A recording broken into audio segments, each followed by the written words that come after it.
And now we move on to the public participation, deputations by appointment. And the first one is the Akaroa Civic Trust, Mike Norris Chair and Victoria Andrews Deputy Chair. If you'd like to come forward, please.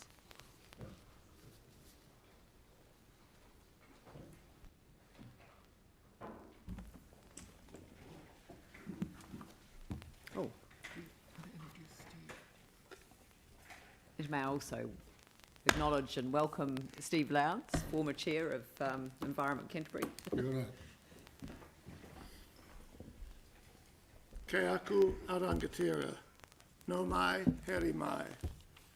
Ki tēnei korere, ki tēnei kopapa, ki tēnei whananga. Madam Mayor, Mr. Deputy Mayor, councillors, I would like to thank you for this extraordinary meeting and for the opportunity to present words in support of the purchase of this incredibly important property in our harbour. Before the clock starts, may I congratulate the City Council staff and heritage team on producing a very, very comprehensive 40-page background document. I'm not sure whether all of you have had the chance to read it yet, but I commend it to you because it can only add to the wealth of information that this important topic deserves.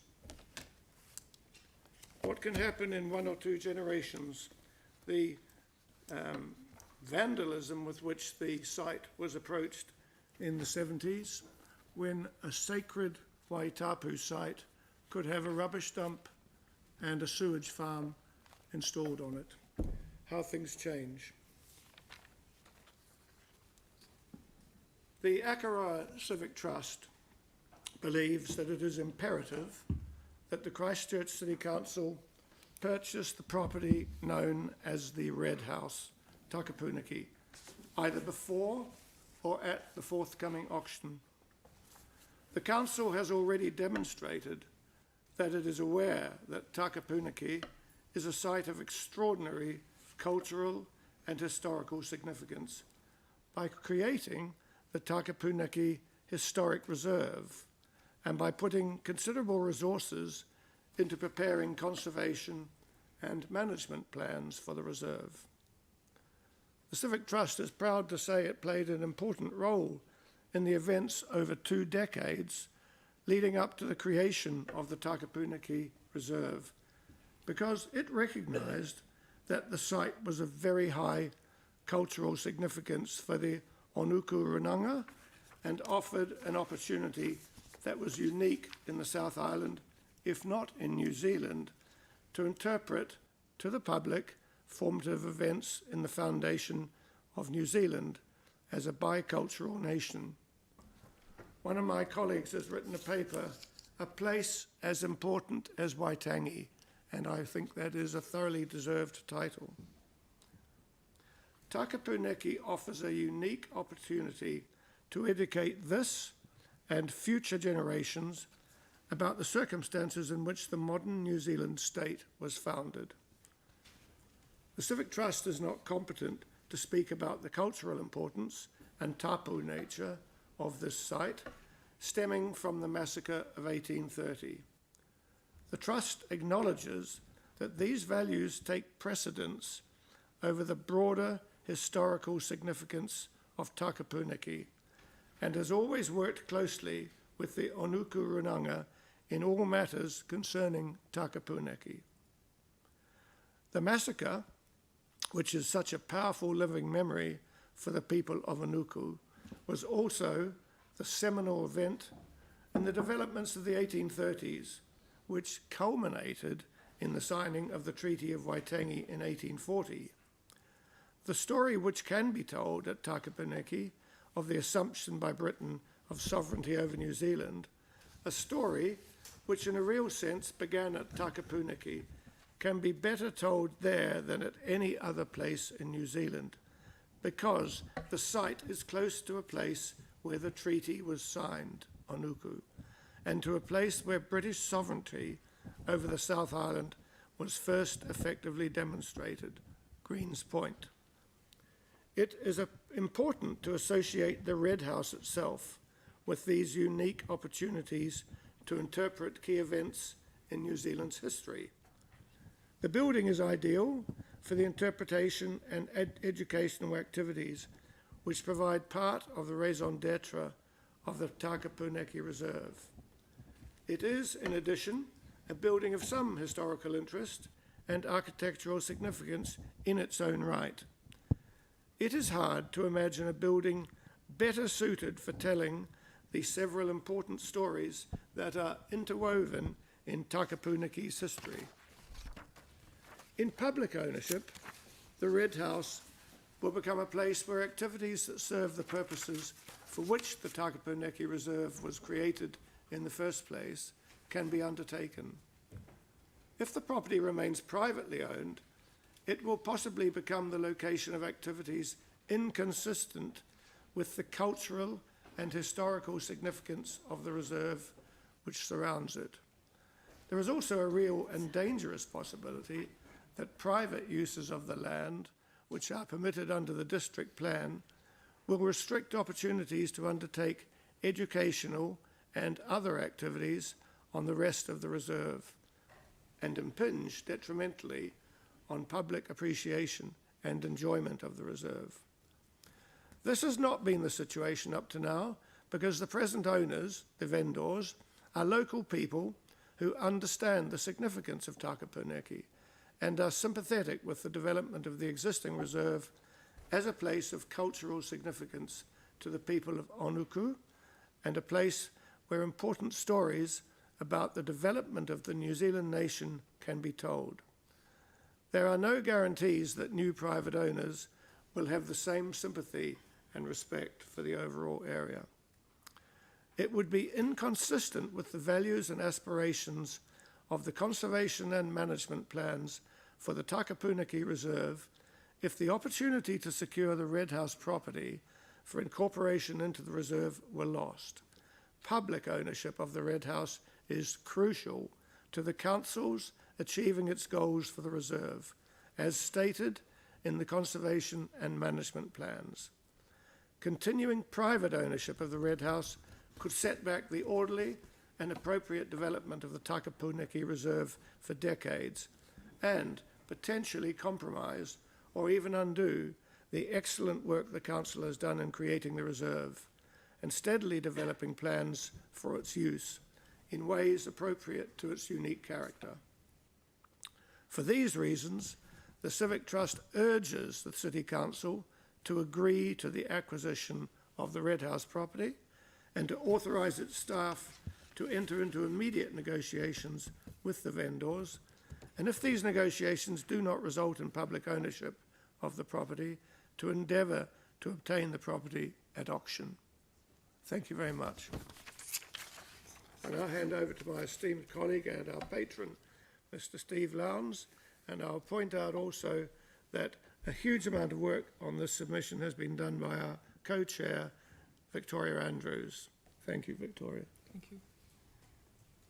Thank you, Mike. Good afternoon, councillors. Do I take it that you have had a chance to read this short statement? No. So I don't need to read it. I think you should. You think I should? Yes. Read it out quickly. All right, I'll take the time to do that. The atrocity committed by Te Raupraha and John Stewart at Takapuneki reverberates down the centuries. It occurred almost exactly 190 years ago, to the day. The atrocity led directly to the Declaration of Independence in 1835 and subsequently to the Treaty of Waitangi in 1840. It should be noted that the Treaty of Waitangi is an agreement between two sovereign states.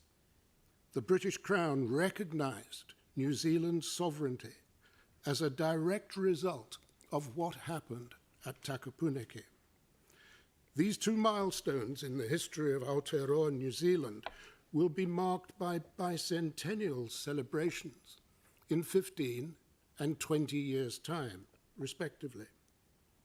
This pocket of privately owned land in the midst of reserves already established needs to return to public ownership now, so that planning for these celebrations can begin in a meaningful way. Funding used to this end would be truly intergenerational, and the purchase would consolidate a remarkable site with a significance which matches that of Waitangi in the North Island. The establishment of an historic reserve across the entire site would significantly raise the mana of the city and the peninsula and become the place on the mainland where our story as a nation can be told. In writing this, I was taking a longer view because I'm looking forward to 2015 and 2020. This is happening at a time when, as a society, we are increasingly looking at our own history, warts and carbuncles all together.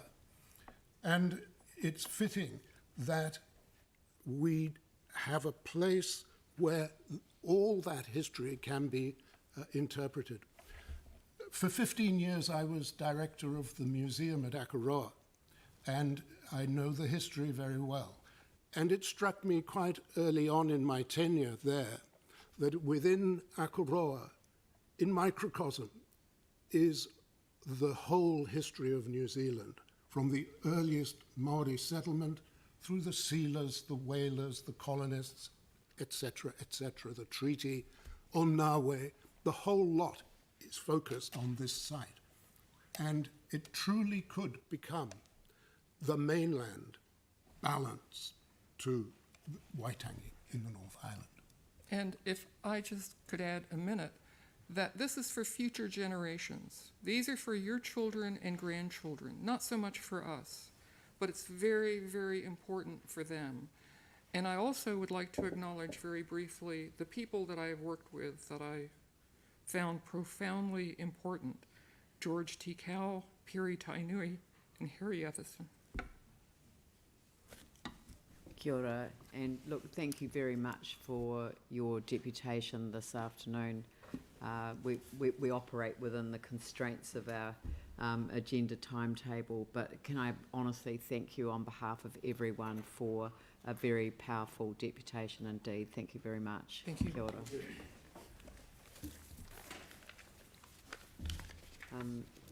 Te Pātaka o Rākai Hautu, Banks Peninsula Community Board, Tyrone Fields.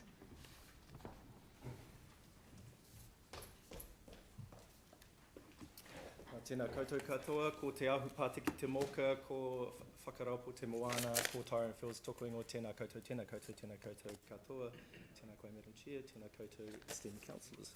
I shall be brief. So I'm Tyrone Fields, I'm the Deputy Chair of Te Pātaka o Rākai Hautu Banks Peninsula Community Board. So today I'm speaking on behalf of our board, and I'm here to tell you and hopefully bring you all along on the journey, and with the idea that we've got a very united board, and we absolutely support any endeavour to acquire the Red House at Takapuneki. So the relevant background to our enthusiastic support is the Takapuneki Reserve Management Plan, which our board approved in 2018.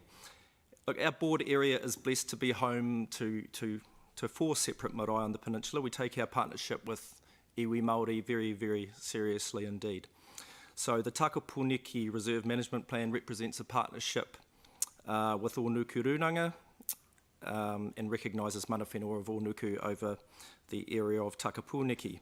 And the plan has some very clear objectives and policy statements. So it states a very clear objective, namely to include the area of the Red House within the Takapuneki Reserve Management Plan and retain the historic character of the house and garden representative of the original era of the property. And I've said that verbatim just to make it clear from what's said in the plan. But the plan goes a lot further. There's a policy within the plan which is to obtain, if possible, the Red House should it become available to the City Council and or Onuku Runanga as part of the area covered by Takapuneki Reserve Management Plan, as a venue for education, for information, for meetings, and for community-based activities, including public toilets. And you'll know that we're very big fans of toilets out on the peninsula, so we're always advocating for those. So these specific references to the Red House were actually quite an unusual step in the plan, given that the Red House has up until now been in private ownership. So it's no small matter that the English name for Takapuneki is Red House Bay, so it just shows the significance of the Red House. It got its own section in the plan, so it was not just a passing reference. It's because it's vital to the proper execution of the plan, and a plan which, as I have said, represents partnership with mana whenua, which I hope you'll all agree is an extremely positive thing. I don't need to go over just how significant Takapuneki is to Ngāi Tahu and to Onukurunanga, but it's been stated what the historic and tragic events that occurred there in 1830, and the plan really acknowledges those. Councillors will know, and hopefully everybody in this room will know that the events at Takapuneki in 1830 led directly to the appointment of a British resident in New Zealand, which obviously led to the signing of Te Tiriti o Waitangi. But I'd go so far as to say if that had never happened, most of us in this room probably wouldn't even be sitting here in Aotearoa, New Zealand, being able to have this conversation. So it just underlines the significance of the events there and the site to this nation. So the takeaway today is that our board is advocating for the realisation of the intent of the Takapuneki Reserve Management Plan to obtain the Red House, and that the intent of the plan supports the aspirations of Onukurunanga, which is good for Christchurch and ultimately good for all the people in New Zealand, of New Zealand. Kia ora. Kia ora. Thank you. We have a couple of minutes there, so does anyone have any questions for the board? Sam? Hey, thank you very much, Tyrone, for coming in and voicing your support. Pleasure. I just wondered, look, it's no secret this is, if we proceed with it, there'll be a significant cost in terms of us potentially buying it. Did the board have a view on if there were any other projects in the area that could be delayed in light of this? I'm just thinking of the sort of financial constraints we have as a city. So the answer to that, Sam, is no. Okay. That's not for me to decide unilaterally for our board. Right, okay. You're a smart guy, you can work it out. So the board didn't discuss that, yeah. Yes, you don't have a view on that? I don't have a view personally. Okay. Cool, thank you. Thank you. Someone else? No? Thank you very much Kia ora. for Thank you so making much. your deputation. And finally, Onuku Runanga, Rick Tainui, Onuku Chair, and Debbie Tikau. Thank you. Kia ora and welcome. Kati rā ti hei Māori ora, ko te au hiki ki te rangi, ko te wai o awaiti e rere ki tai, ko kāti e re kehu, ko nai tārewa ki te whenua. E tū nei. Actually, I'm going to sit now, but I'd firstly like to acknowledge the Council for giving us this opportunity today to speak to you. Obviously, you know how important this is to us. Debbie is going to lead off and let you know what we plan to do around that site. Kia ora. Tēnā koutou katoa, ko Debbie Tikau taku ingoa. Thank you for this opportunity. And as Rick has mentioned, what I'm hoping to do is just to paint a bit of a picture of really the vision and aspirations for Takapuneki. But just a little bit of going back. We, both Rick and myself, have been involved in the development of the Takapuneki Reserve Management Plan and ongoing into developing the vision and working with all the whānau out of Onuku on every step of the way. But the two people that we have received the most instruction from have been Wātai Tikau and Piri Tainui, but also Morris Gray, who continues to give us instruction today. These men have given us some very clear directions. And if I start with Morris Gray, he has stated that the destruction caused by the acts of Te Rauparaha in 1830 to the mana of the land of the people, and the connection between the land and the cosmic realm must be restored and must be made strong again. But that being said, it is also important to understand that more destruction to the mana of that land has been created in more recent times. The destruction that was caused by the siting of the sewage treatment plant on top of a waihi tapu cannot be understated. And to put that into some context, the Lateran was the only area in a traditional fortified pa that was totally undefended. There was absolutely no defence, trenches or palisades that were there, and they were not guarded by the garrison lookouts because no Māori would crawl through the feces of its enemy to achieve victory under any circumstances. To do so would remove the tapu of the gods of warfare placed upon them by their tohunga at the commencement of their campaign.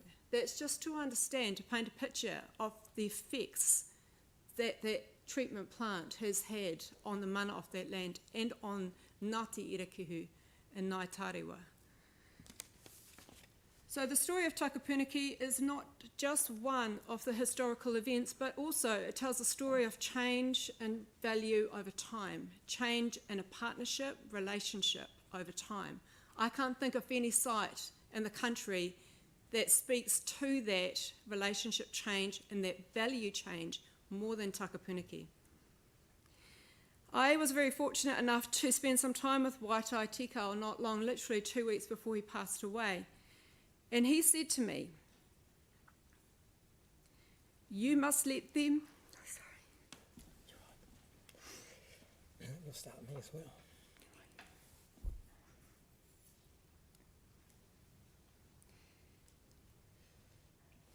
Okay, sweet. "You must let them know why we cry over this land.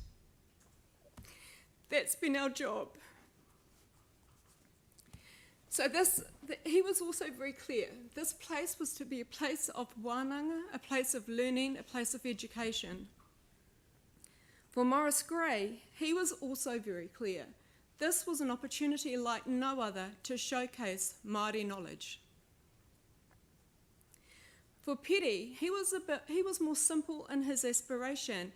For him, it was about the kids. He wanted to build a future for them, and he saw that Takapuneki played such a significant role in being able to achieve that. So through the reserve management plan and through that process, we started the visioning for this place. And one of the first things that we identified is that there were, in fact, 3 very distinctly different areas. And each one of those areas had a separate feeling, had a separate expression about it, and also had a separate character. So the first area, Tu Ahutahi, that is the Park of Silence. The Park of Silence is a place where Te Rauparaha's, or where Te Maihara Nui's village was. So this is where most of the massacres, we understand it, occurred. This is also the site, this is also the part of the reserve which contains the most archaeological aspects. The second area is Te Whai au Otakapunaki.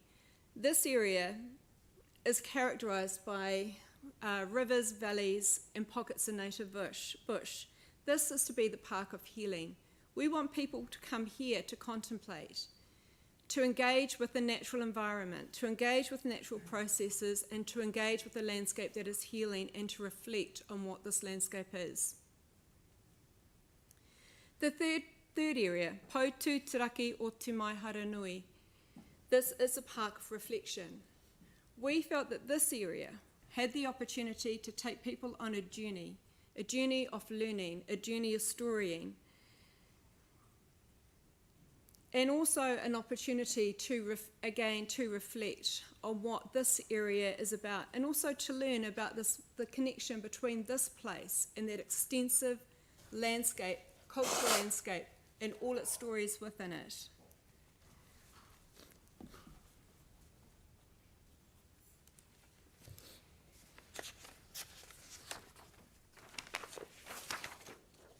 So in working with Morris Gray, and also with the help of Fane Robinson, we developed the concept of using the takarangi as a way in which to engage with people and to tell a story.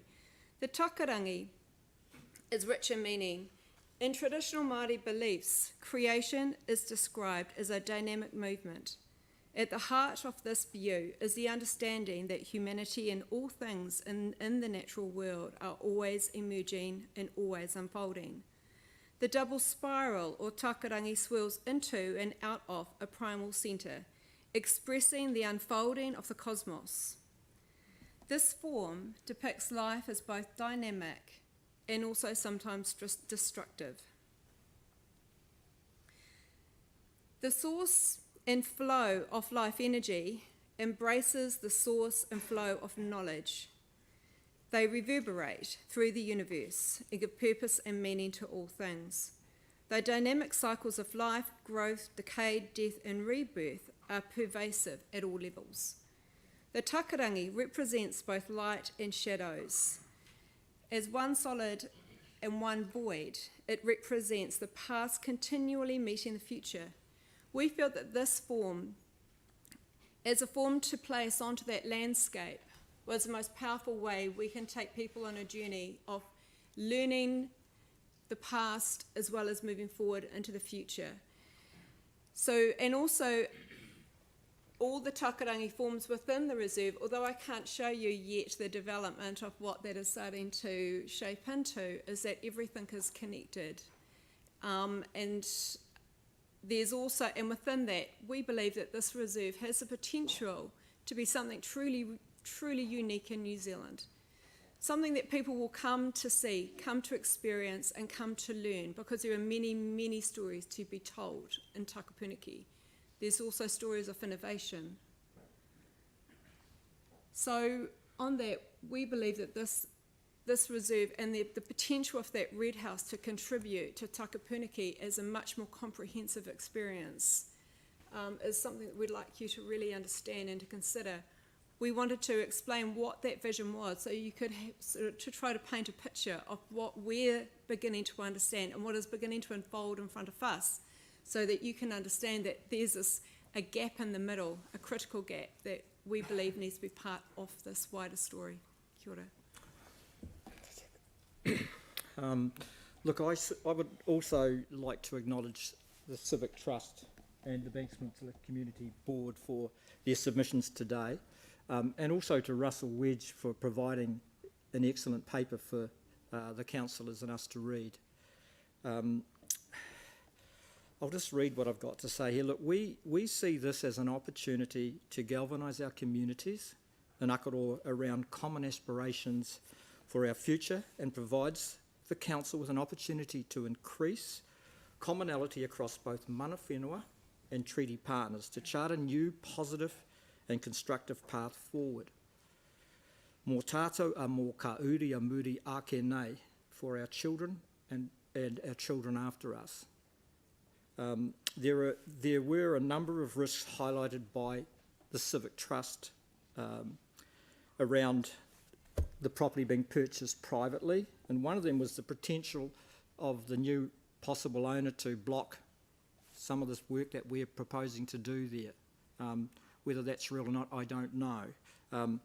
Also, I see the property being significantly devalued, possibly by what we are going to do around it. And I hazard a guess, but I guess that whoever purchased it, if they're a private purchaser, they'll have no idea of what is being proposed by us with you guys. There are numerous ways in which this endeavour could be progressed, but I would ask you all to consider using this as an opportunity to enable mana whenua to lead with the support of the council and the trust of the community. A return of this land to mana whenua would stand as a legacy decision for this council and an exemplar to others across the world working to give effect to authentic partnership with treaty partners. I would also like you to consider the opportunity to write a joint letter to the Minister of Culture and Heritage, Carmel Sepuloni, and to Associate Minister, Prime Minister Jacinda Ardern, asking in some way if they would help with the purchase of the property. I'm aware it's very late, but it's never over until the fat lady sings. We can't change the past, but we can change the future. We can ensure that we don't make the same mistakes again. Tēnā koutou, tēnā koutou, tēnā koutou katoa. Kia ora, and thank you both very much for your presentation. Again, a very moving presentation and a reminder of the significance of the issue that we're dealing with. So thank you both very much. Thank you.